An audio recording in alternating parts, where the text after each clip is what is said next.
शिंदे साहेबांनी जर उपमुख्यमंत्री पद स्वीकारलं नाही तर आम्ही देखील आम्हाला जर एखादी जबाबदारी कोणावरही म्हणजे माझ्यावर असं नाही कोणावरही जरी टाकण्याचा प्रयत्न शिंदे साहेबांनी जर केला तर ती आम्ही देखील स्वीकारणार नाही अशा पद्धतीची आमची भूमिका ही स्पष्ट पद्धतीने काल आम्ही शिंदे साहेबांना सांगितलेली आहे।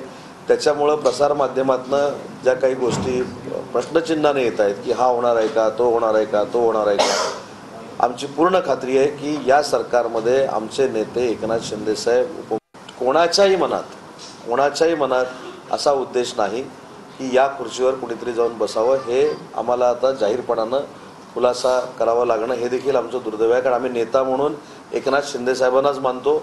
आमचं सगळ्यांचं राजकीय करिअर आम्ही त्यांच्या हातामध्ये दिलेलं आहे, त्याच्यामुळे त्यांना डावलून कोणतरी काय करत असेल तर आम्ही देखील गप्प बसणार नाही। एकनाथ शिंदे साहेबांनी उपमुख्यमंत्री व्हावं ही आमची कायमस्वरूपीची भूमिका आहे। तर शिवसेना राष्ट्रवादीच्या निमंत्रण पत्रिकेमध्ये शिंदेंचं नाव नाही। शिंदे उपमुख्यमंत्रीपद स्वीकारणार का अजूनही सस्पेन्स मात्र कायम आहे। तर शपथविधीला केवळ 4 तास बाकी आहेत आणि शिंदेंचा अजूनही निर्णय नाही। उपमुख्यमंत्री पदाबाबत शिंदे तासाभरात निर्णय घेतील असं उदय सामंत यांनी म्हटलंय। तर शिंदेंना डावलून कुणी काहीही करणार असेल तर आम्ही गप्प बसणार नाही। शिंदे मंत्रिमंडळात नसतील तर आम्ही मंत्रिमंडळात जाऊन उपयोग काय असं देखील उदय सामंत यांनी म्हटलंय। इतकंच नाही तर आमच्यामध्ये अन्य कुणीही उपमुख्यमंत्री होणार नसल्याचं देखील उदय सामंत यांनी स्पष्ट केलेलं आहे। तर आता एकनाथ शिंदे काय निर्णय घेतात हे पाहणं देखील महत्त्वाचं असणार आहे। दरम्यान देवेंद्र फडणवीस यांनी देखील 2 वेळा एकनाथ शिंदे यांची भेट घेतलेली आहे, त्यामुळे एकनाथ शिंदे उपमुख्यमंत्री म्हणून सरकारमध्ये सहभागी होणार का हे पाहणं महत्त्वाचं असणार आहे। दरम्यान तासाभरामध्ये शिंदेंचा निर्णय समोर येईल असं उदय सामंत यांनी म्हटलंय। दरम्यान ही निमंत्रण पत्रिका आपण पाहतोय, या निमंत्रण पत्रिकेमध्ये शिवसेना शिंदे गटाची ही निमंत्रण पत्रिका, यामध्ये देखील एकनाथ शिंदे यांचं नाव नाही। तर दुसरीकडे अजित पवार यांच्या गटाची देखील निमंत्रण पत्रिका समोर आलेली आहे, त्यामध्ये देखील एकनाथ शिंदे यांचं नाव नाही। त्यामुळे शिंदे उपमुख्यमंत्रीपद स्वीकारणार का अजूनही सस्पेन्स कायम आहे। तर उपमुख्यमंत्री पदाबाबत शिंदे हे तासाभरात निर्णय घेतील असं उदय सामंत यांनी म्हटलंय।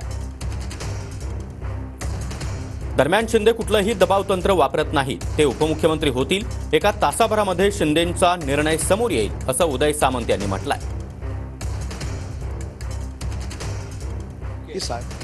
कारण शेवटी आमचं राजकीय अस्तित्व या 2.5 वर्षामध्ये आम्हाला जे महाराष्ट्रामध्ये आम्ही 25 वर्ष राजकारण करतोय, पण 25 वर्षामध्ये जे आम्हाला प्लॅटफॉर्म दिला हा एकनाथ शिंदे साहेबांनी दिला, म्हणून आम्ही महाराष्ट्रामध्ये जाऊ शकलो, महाराष्ट्र आम्हाला ओळखायला लागला। ही सगळी एकनाथ शिंदे साहेबांची देण आहे आणि म्हणून आमचं म्हणणं असं आहे की ते जर असा निर्णय घेणार असतील तर मी वैयक्तिक म्हटलं नाही, आमचे 60 जे आमदार आहेत ते देखील तोच निर्णय घेतील अशा पद्धतीची आमच्या मनातली भूमिका आम्ही त्यांना सांगितलेली। त्याच्यामध्ये वाहूक काय।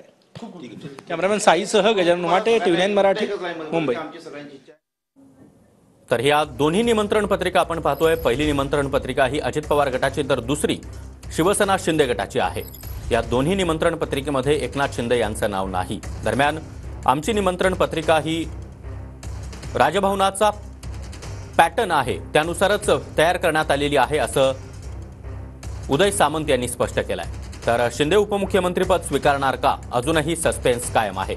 या दोन्ही निमंत्रण पत्रिका आपण पाहतोय। एकीकडे अजित पवार गटाची निमंत्रण पत्रिका, यामध्ये देवेंद्र फडणवीस त्यासोबतच उपमुख्यमंत्री म्हणून अजित पवार शपथ घेतील असा उल्लेख करण्यात आलेला आहे। तर दुसरी निमंत्रण पत्रिका ही शिवसेना शिंदे गटाची आहे, यामध्ये केवळ देवेंद्र फडणवीस यांचं नाव आहे, एकनाथ शिंदे यांचं नाव यामध्ये टाकण्यात आलेलं नाही। त्यामुळे एकनाथ शिंदे उपमुख्यमंत्रीपद स्वीकारणार का अजूनही सस्पेन्स कायम आहे। दरम्यान उपमुख्यमंत्री पदाबाबत शिंदे तासाभरात निर्णय घेतील असं उदय सामंत यांनी म्हटलंय आणि शिंदे जर सरकारमध्ये सहभागी होणार नसतील तर आम्ही कुणीही सहभागी होणार नाही असं देखील उदय सामंत यांनी स्पष्ट केलं आहे। तर आमचे नेते एकनाथ शिंदे यांनीच उपमुख्यमंत्री व्हावं, आम्ही त्यांना विनंती केली आहे, शिंदेच उपमुख्यमंत्री होतील असं देखील उदय सामंत यांनी म्हटलंय। तर आमच्यामध्ये अन्य कुणीही उपमुख्यमंत्री होणार नाही असं देखील सामंतांनी स्पष्ट केलं आहे। इतकंच नाही तर शिंदे मंत्रिमंडळामध्ये नसतील तर आम्ही मंत्रिमंडळात जाऊन उपयोग काय असं देखील उदय सामंत यांनी म्हटलंय। त्यामुळे आता शिंदे काय निर्णय घेतात हे पाहणं अत्यंत महत्त्वाचं असणार आहे।